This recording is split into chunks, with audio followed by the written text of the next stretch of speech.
दोस्तों, मोहन भागवत दिल्ली पहुंचते ही तहलका मच गया है। मोदी के 3 अध्यक्ष और 2 मुख्यमंत्रियों की कुर्सी खतरे में है। दरअसल आरएसएस दफ्तर में यानी केशव कुंज में दिल्ली में आरएसएस के दफ्तर में हाई लेवल की मीटिंग शुरू हो गई है। पूरा माजरा क्या है, पूरा मामला बताऊंगी आगे आपको वीडियो में, तो आखिर तक वीडियो में बने रहिएगा। नमस्कार, मैं हूं आपके साथ अदिति और आप 4 PM देख रहे हैं। दोस्तों, दिल्ली में आरएसएस भवन यानी केशव कुंज में हाई लेवल की मीटिंग हो रही है।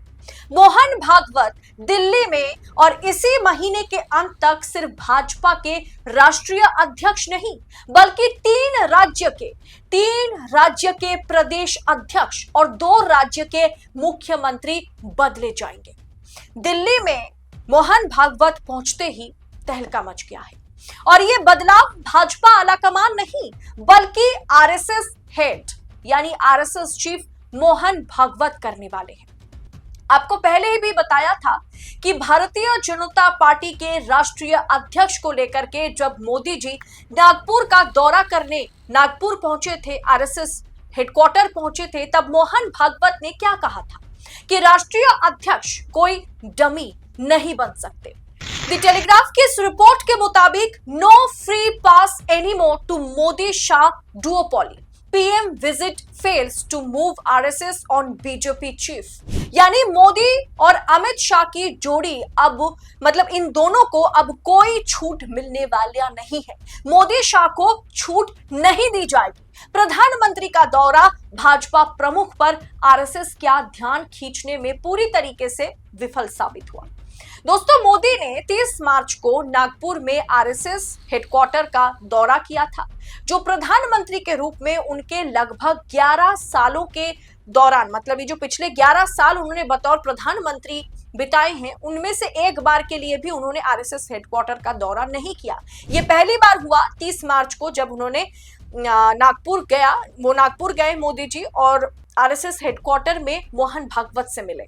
इस मुलाकात का उद्देश्य क्या रहा कि संघ प्रमुख मोहन भागवत के साथ उनका जो रिश्ता है, जो काफी हद तक आप कह सकते हैं कि खराब हो गया है, उस संबंध को बेहतर बनाने की कोशिश मोदी जी कर रहे थे और मोदी की पसंद के नए भाजपा अध्यक्ष के लिए उनकी मंजूरी हासिल करना था।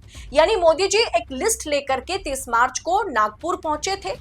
मोहन भागवत से वो मिले, वो लिस्ट उन्होंने दिखाई और भाजपा अध्यक्ष के लिए उन्हें मोहन भागवत की मंजूरी चाहिए था। लेकिन अंदरूनी सूत्रों ने ये खबर बाहर आई कि इस दौरे में मोदी जी को कुछ भी फल नहीं मिला।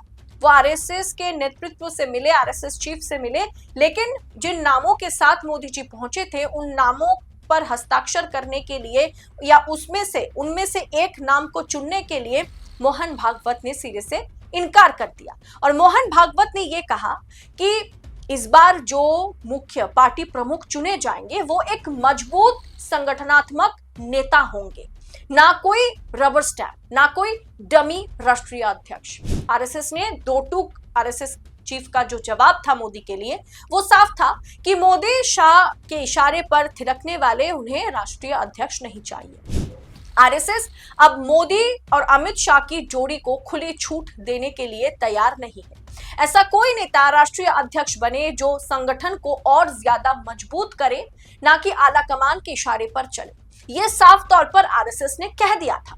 और इसके अलावा 3 राज्य के अध्यक्ष, प्रदेश अध्यक्ष बदले जाएंगे, वो भी आरएसएस जिन्हें चाहेगी उन्हें प्रदेश अध्यक्ष बनाया जाएगा। ऐसे 3 राज्य का नाम जो है वो सामने है। राज्य में मुख्यमंत्री के 2 ऐसे राज्य हैं जहां मुख्यमंत्री भी बदले जाएंगे। जिन 3 राज्य में प्रदेश अध्यक्ष बदले जाएंगे, कौन कौन से राज्य है? पहला राज्य है कर्नाटक। जी हाँ, कर्नाटक जहां भारतीय जनता पार्टी की सरकार थी, लेकिन कांग्रेस की आंधी के आगे भारतीय जनता पार्टी या करप्शन जो है वो मुंह के बल कहीं ना कहीं भारतीय जनता पार्टी गिरी थी और कर्नाटक में सिद्धरामैया की सरकार बनी थी। दक्षिण में भाजपा को मजबूत करने के लिए आरएसएस कहीं ना कहीं काम करने पर उतारू है। आरएसएस ने साफ कर दिया है कि कर्नाटक में भारतीय जनता पार्टी मजबूती के साथ वहां संगठन को मजबूत करने करे ऐसे किसी नेता की जरूरत है।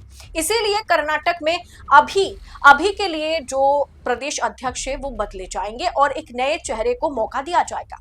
दूसरा राज्य है गुजरात। जी हां दोस्तों, 2027 में गुजरात में विधानसभा का चुनाव है। हम देख रहे हैं लगातार किस तरीके से राहुल गांधी गुजरात का दौरा कर रहे हैं, गुजरात पहुंच रहे हैं और उन्होंने कहा कि अगर बीजेपी को खत्म करना है, बीजेपी का खात्मा करना है तो शुरुआत गुजरात से करनी होगी। इसीलिए राहुल गांधी बार बार गुजरात का दौरा कर रहे हैं और उन्होंने गुजरात में प्रदेश अध्यक्ष भी बदले हैं और उसी राहुल गांधी के राह पर अब भाजपा भी चलने लगी है। अब भाजपा चलने नहीं लगी, दरअसल भाजपा को चलाने की कोशिश नागपुर लॉबी कर रही है। नागपुर लॉबी ने साफ कर दिया है, आरएसएस प्रमुख, आरएसएस चीफ ने साफ किया है कि हमें गुजरात में मजबूती के साथ संगठन को मजबूत बनाए, ऐसे एक नए चेहरे की जरूरत है। इसीलिए गुजरात में भी जो प्रदेश अध्यक्ष है वो बदले जाएंगे। इसके बाद तीसरा राज्य जो है वो है असम। जी हां, 2026 में असम में विधानसभा का चुनाव है और योगी आदित्यनाथ के बाद अगर सबसे ज्यादा मुखर होकर हिंदू मुसलमान करने वाले कोई मुख्यमंत्री है तो वो हेमंता बिस्वा शर्मा है और उसी के चलते हेमंता को तो हटाया नहीं जाएगा। लेकिन असम चुनाव में भारतीय जनता पार्टी को हिंदू मुसलमान वाली राजनीति के साथ साथ संगठनात्मक तरीके से मजबूत बनाने के लिए भारतीय जनता पार्टी पर नए चेहरे को लाने की कोशिश में कहीं ना कहीं आरएसएस जुटी हुई है। इसके अलावा दोस्तों मध्य प्रदेश, पश्चिम बंगाल में भी लीडरशिप इस बार नहीं लेकिन कुछ दिनों के भीतर वहां भी लीडरशिप बदले जाएंगे।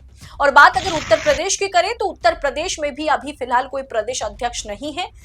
प्रदेश अध्यक्ष उत्तर प्रदेश में नए चेहरे को कहीं ना कहीं इंट्रोड्यूस कराया जाएगा और माना जा रहा है कि इन सभी प्रदेश अध्यक्षों का चयन खुद आरएसएस चीफ मोहन भागवत करने वाले हैं। उत्तर प्रदेश में भी योगी के साथ साथ भारतीय जनता पार्टी की ओर से नहीं, आलाकमान की ओर से नहीं, बल्कि आरएसएस की ओर से प्रदेश अध्यक्ष चुने जाएंगे।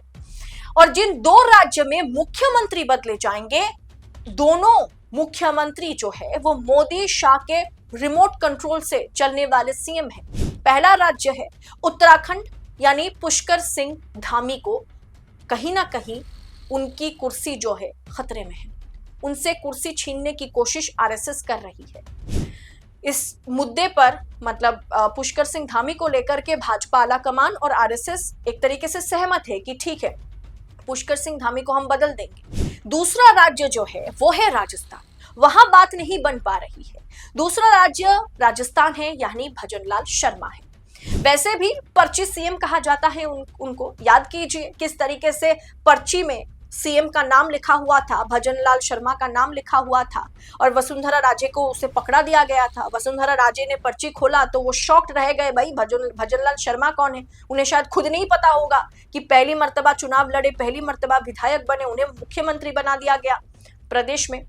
भजनलाल शर्मा पर खतरे का बादल मंडरा रहा है और इस पर्ची सीएम पद से हटाने के लिए मोदी शाह कतई राजी नहीं, क्योंकि ये सीएम जो है मोदी शाह ने एक तरीके से इन्हें सीएम बनाया है, जबकि आरएसएस भजनलाल को हटाने के लिए आलाकमान पर प्रेशर बना रही है। इसीलिए भजनलाल दिल्ली में आरएसएस कार्यालय पहुंचे हैं।